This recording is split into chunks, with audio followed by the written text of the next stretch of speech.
So, you want to start creating your own characters, but you don't know how to start. And every time you try to create one, you ask yourself, why do they all look the same? But no problem, I got you. Because a lot of people just add a different haircut or different clothing and think it's a new character. But that's not how it works. There's way more into it to creating a character. Now, there are a lot of different things you need to take into consideration when coming up with a character, but I simplified it in 5 easy steps. And make sure to stay till the end to see how I created this dope looking robot. So let's get right into it.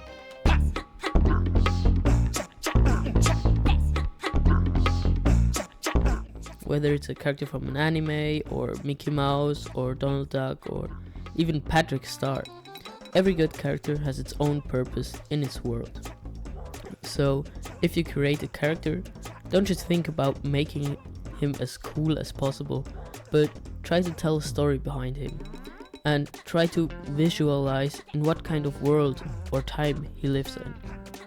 Like in a video game or story, characters always have a world they live in, and you just need to try to think of a world that he would live in, and then it's way easier to come up with the clothes or items that he uses, which also plays an important role in character design.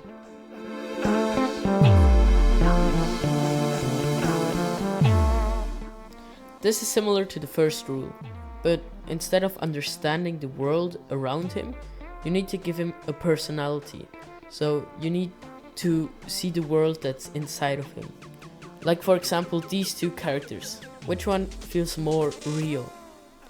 The one on the right.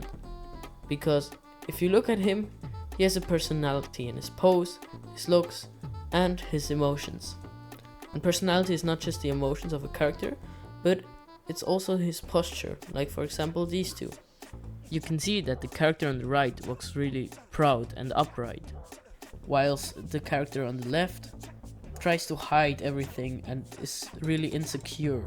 And that's just how much you can already tell just from the posture alone. Now, it doesn't have to be a complex personality with different traits. If you want, you can just use one word, like toxic or proud. If you have no idea what personality you want to use, here are some simple ones you can try to give your characters.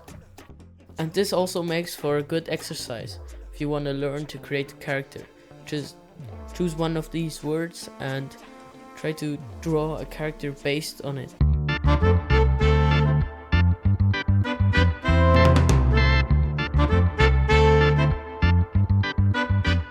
Now, unlike other rules, this one has multiple rules in it. First up is use simple shapes that you understand and make a drawing out of it. It just makes the whole thing way easier, and it looks way better if you can use them. For example, a triangle, a square, or just any basic 3D shapes. You can later make them complicated, but just start with the simple shapes. Simplify the shapes first and then clean it up. But did you know shapes have personalities too? This is Shapelanguage. Shapelanguage says that different shapes give off different traits. You know, a square is more blocky, therefore a solid and stable form. On the other hand, a triangle has lots of sharp edges, so it's more evil, or evil. Lots of well-designed villains have triangles in their design. Then we have round shapes, like a circle. They're the opposite of a triangle. They're soft, cute, and relatable. Like, for example, these right here. So, if you want your character to be easily recognizable, he needs a good silhouette. Here are some examples. But you might think, but my character isn't just black. Yeah, I know, but the silhouette still has an impact on the design. Because if you look at something, you will instantly recognize it, and it's easier for the eyes to read the character.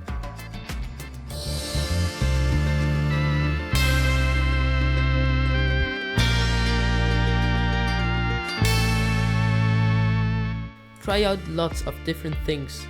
Draw like 10 different looking characters, and don't just sketch one and take the first idea. Experiment with the shapes, silhouettes, and try to really make them different. In the end, you might not even use one of those designs, but you will take all the good parts from each design to make the best character possible. For this, you can try thumbnailing your characters in multiple ways.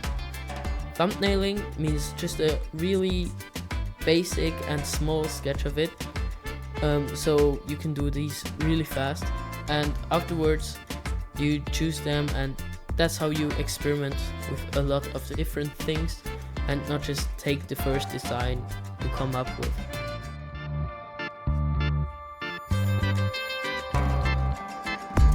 Which leads to the last step, reference. Now, I often think that I can draw things without reference, but just try it, because most of the time it doesn't get that good, and just use references, and if I use references it's way easier, and it just makes your life 10 times easier. The fact is, almost every artist uses references, so it's not like cheating or something if you just take little bits and not copy the whole artwork.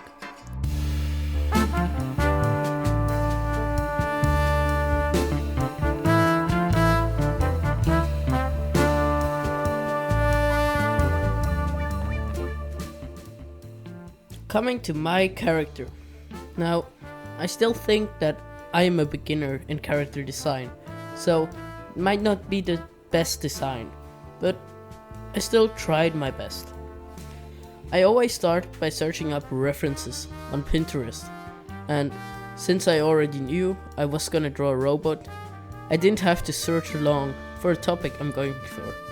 I found out that most of the people used very simple shapes for their robo heads, so I did the same. After sketching some robots and was happy with the rough design, I made a more detailed sketch. Then I had the idea that the purpose of this robot is to fish, and he has 4 arms to use multiple fishing rods at the same time. He also has some really big and chunky shoes, so he can easily walk on any surface. I really tried to use the simplest of shapes, what really helped me and also made the silhouette automatically look good. For this design I tried using more round shapes, so the robot is more friendly and softer. He originally had a bag, but I didn't really know where to put it in the final artwork. Then I searched for a fishing pose and tried putting my character in that exact pose. After that, I sketched it and made the line art. But at this point I realized I didn't really know yet in what world my character would live in. But then I remembered that one Bastion skin from Overwatch that I own, where he's overgrown with all sorts of plants. I really liked that idea and applied it on my robot.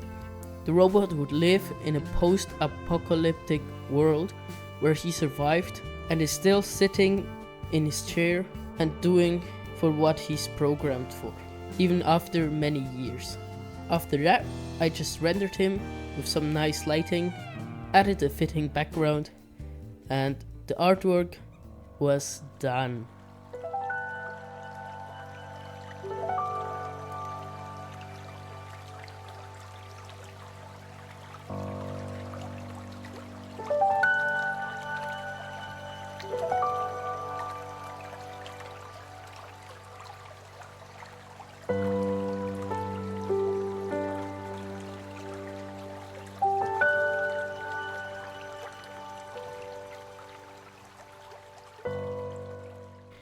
Thanks for watching my first YouTube video.